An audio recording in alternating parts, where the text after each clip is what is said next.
love it. The calls. You'll eventually get the 20% back. That Silver Connect card is going to pay her co-payments. Remicade, I believe, is an injectable, and her hospitalization co-payments. And tell them to turn his Part B on.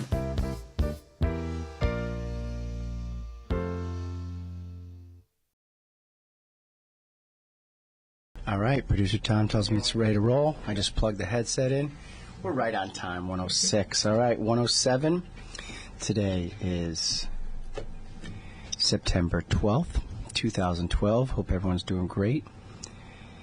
As you know, I try to have guests in the show because I think it's important. I am so lucky to have Connecticut Community Foundation, the Director of Outreach and Development, and I can say actually a personal friend. We've known each other for about 6 to 8 months.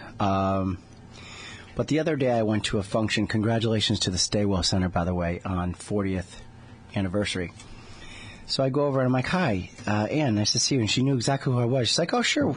I saw you in the boardroom at the Naugatuck Valley Community College.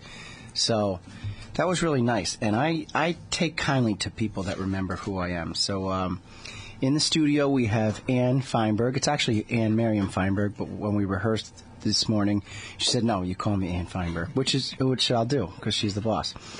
She's going to plug the Connecticut Community Foundation for the hour. What the most important thing, we're going to have the Mattatuck Minute first, but the most important thing is you need to listen to the show. There are deadlines, so for you businesses out there, and Ann will describe all that, there are some deadlines. I think we have a deadline on Friday and another deadline on October 1st. So I'll talk about insurance throughout the show. The show is called Medicare and You. We've got producer Tom, producer Nick in the show. Please, if you haven't seen the YouTube videos, you have to just go to YouTube, type in WATR 1320 or Medicare and You, anything. It'll come up. They're phenomenal. They really are. And we're actually getting some attention, which is nice. All right. I'm going to take my Mattatuck Minute on line 1. Hopefully it's my friend Stephanie Harris. How are you, Stephanie? Good, Mike. How are you? Good. No complaints. No complaints. Good. All right. So how are we doing? We are bustling over here. A lot of activity getting ready for our Whittemore Gallery exhibit opening tomorrow. Nice. Yeah. It's the Art for Everyone, the Federal Art Project in Connecticut exhibit. Okay. And it's a Connecticut-based exhibit about the WPA, the Work Progress Administration, and the creation of the Federal Art Project. It was a national program, and we're focusing on Connecticut's role in that. It's a beautiful exhibit. It's already hung, and the paintings are just magnificent. Sounds it. How did the Save Our Stuff go? How did that luncheon go? Oh, amazing. We had Susan Holbrook come in. She is a conservator with Holbrook and Hawes, Okay. and she walked the participants in the lunch around the room and told them about the paintings and gave them some background into the conservation needs. It was very informative, and I think everyone really enjoyed themselves. And most importantly, did we raise some money? We did. Nice. Yeah. We had There you a go. lot of the participants were very generous and gave money towards the conservation program at the museum. And we have Third Thursday coming up. We do. Yep. Next Thursday, the Red Satin Band will be here, and in conjunction with the Art for Everyone exhibit that's opening, it's going to be a big band music from the 30s. So we're very excited. Again, different sounds trying to pull in for the third Thursday, so it's not all jazz music. Right. No, big band. My listeners, the seniors, that's right up their alley. Absolutely. And you have the brass button. What? That's on October 4th. October 4th. Yep, that's at the Waterbury Country Club, and we're honoring Joel and Nancy Becker. Great people. I think I'm going to be with them tomorrow morning planning the final push for our corporate campaign. We have 3 weeks left before the fiscal year is over, so we really need to get some donors to pony up some money for the museum. It ends on the 30th of September. Yep. 30 days by September, April, June, and November. So if it's not in by the 30th, it doesn't get counted. It would go towards next year's. Right. But I'm the co-chair. I want you need my it this money. year, Mike. Yeah. Let's not worry about next year as co-chair. This is my year. Absolutely. We are doing well, though. I've been getting some updates from Stephanie, and the money is coming in. So to the people in the community, we sincerely appreciate all your generosity. We really do. we couldn't run the museum and do the programming and exhibits that we do without them. So we absolutely appreciate it. Now, in rehearsal today on the phone this morning, you and I, you definitely know the Connecticut Community Foundation. Absolutely. I've actually met Ann at a couple of networking sessions before, and they are huge supporters of the museum, and they've awarded us grants in the past for other exhibits and programming, and they're actually a grantor for this Art for Everyone exhibit that's opening, and they helped us Go ahead, give a be little able comment. to do all the research for that. So. I was hoping we would get a chance to say that, Stephanie, so thank you. Yeah, no, No take your problem. time. This is the Mattatuck Minute, so we just ramble back and forth. Ann's in the studio with me on my left. Hi, Ann. How are you? Nice to hear from you. You too. No, we're thrilled at the foundation to be able to help the Mattatuck. We in many, many, many ways, and we've partnered with you all over the last probably way more time than you and I have been involved. But we've been around for almost 90 years, and you all have been around longer than that, I think. Yeah, and like I said, almost everything that we're doing has Connecticut Community Foundation support behind it, and we couldn't do all of the amazing things that we're able to present to the community without your support. So we greatly appreciate the Connecticut Community Foundation. You're a great organization. We have a mutual admiration society. Glad to hear that. It's nice to hear the kind words out of your mouth. Thanks, Stephanie, so much. No problem. Enjoy the show. All right, that's our Mattatuck Minute. That was Stephanie Harris. You know, it's always at the top of the hour. Arts and cultural collaborative, it's very important to me. It's part of my my repertoire. So I'm getting calls, which I will not be taking, because it is a live radio show, so they will have to wait. Just going to put it on mute. Sorry. This is for the people this hour. This is not Michael Regan hour. Selling insurance. This is Medicare and You. Let's help people.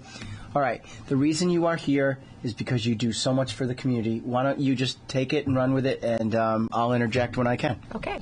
Well, thank you again to Michael for having me here today. And really, I'm just a representative of people who've been involved with the Community Foundation for, as I said, almost 90 years.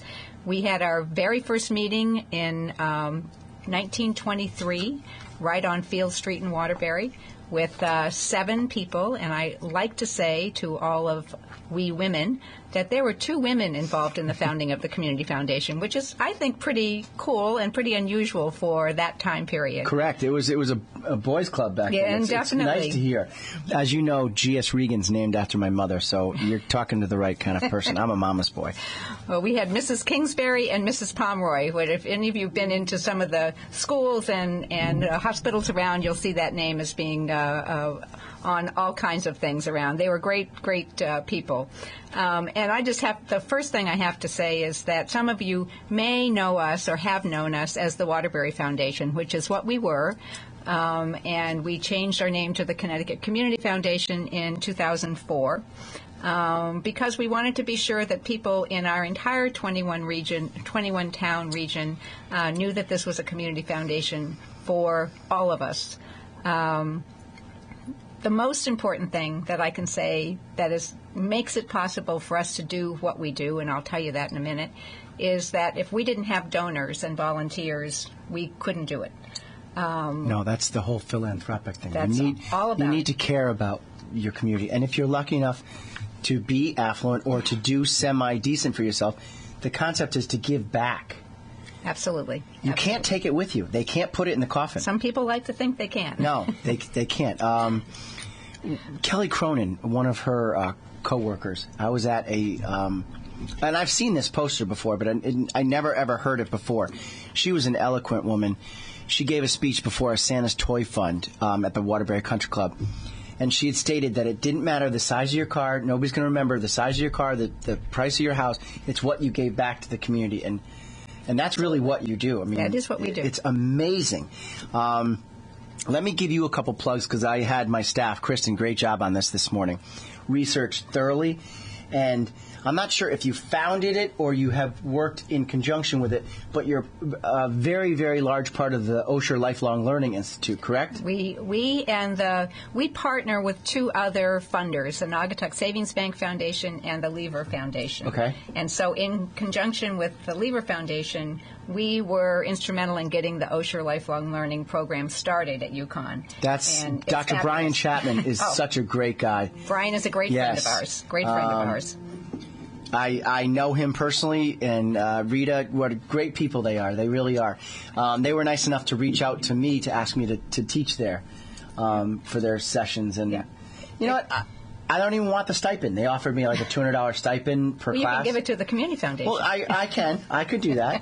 I'll just make sure I get it redirected. But I think that was the key. You do a lot for seniors. How about we touch on that? We do. We were very, very fortunate in 2009 to, for those of you who may have heard of East Hill Woods, which was a continuing care community in Southbury.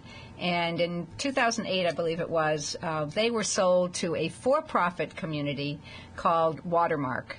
And I know this is going to sound convoluted, but when a nonprofit sells to a for-profit, any profit has to stay nonprofit.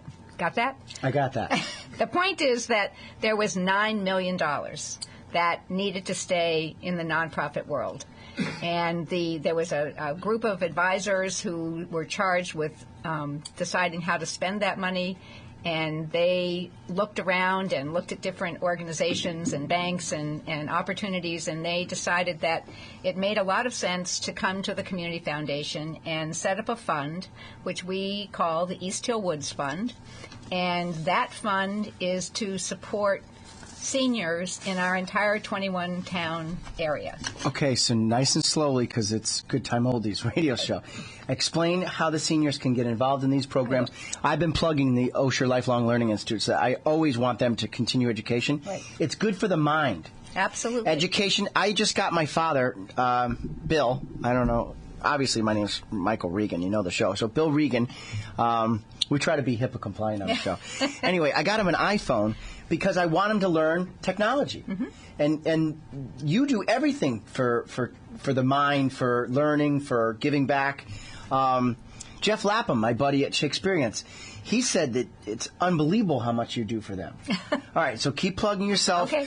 Producer Tom has us taking a commercial break in about 2 minutes, so no worries. Okay. We'll. What's the most important thing you want to touch on first? I want to say one more thing about the senior Let's do that. East Hill Woods Fund, because for those of you who live in Waterbury, we have a place that you can go. We call it Waterbury B.R.A.S.S, and B.R.A.S.S symbolizing being the acronym for Bringing Resources to Assist Senior Senior Services. Waterbury B.R.A.S.S. I wrote it down. Bringing resources to action to serve seniors. All right, so that's awesome. Anyone with questions, by the way, because we're going to have deadlines that are coming up. Yep. The radio show's phone number, of course, as you know, is 203-757-1320. Touch on the B.R.A.S.S one more time, nice and slowly. Waterbury B.R.A.S.S is located, there's an office in the old Chase building that used to be City Hall. Across the street from City Hall, you'll see a huge banner over the top. You go inside, take a left, and you get not full-time, but you need to call ahead to be sure there's someone there. But there's somebody there who can help you. We're all about helping you get connected to services that can help you stay where you are, do what you need. Stay where you are and get what you need? Yeah, absolutely. All right, that's right up my senior salary. Seniors out there, there's some important dates that are coming up I want to touch on. Is it okay if I have 1 minute? Ann? Of course. I'll go back to Ann, but this is muy importante. Very, very important. Very. Your annual notice of change. This show is called Medicare and You. It's a healthcare consulting show. Make sure you are looking, seniors. Annual notice of change. ANOC. ANOC. The carriers, United Healthcare, Anthem, Aetna, and Connecticut are the major players. If you have Mutual of Omaha or one of the smaller ones, that's fine. But any changes that CMS, Centers for Medicare and Medicaid Services, are going to allow for 2013, you must be informed no later than October 15th, because it's the start of annual election period. So I've been going to the seminars, and legally I am not allowed to discuss any changes to any of the plans before October 1st. I take tests. I have a license all over the country. I take my job very seriously, so I am not going to violate that, certainly not on the airwaves. And I'm just not going to do it. But I'm telling you right now, and this is legal, look out for your annual notice of change letter. It's called the ANOC letter. It is not junk mail. When you get it, make sure you call me, set an appointment, come into the office, and we will discuss what Advantage plans look good for 2013 and what Medicare supplements looks good for 2013. Remember, if anyone had Plan J prior to June 1st, 2010, you are grandfathered in. You can no longer get it. I talked to my friend Ann, and Ann said, my husband and I recently just purchased Medicare as of December 2011. They bought the good one, Plan F. There's no better plan than Plan F because it's all that's left. The generic initials are A through N. And remember, Plan F is a Medicare supplement, not a Medicare Advantage plan. So we're going to take a break. We're going to plug the CCF, as everyone refers to it as. But we're going to plug the Connecticut Community Foundation for the rest of the show. And anyone with questions, just call in. It's 203-757-1320. It's time for a commercial break.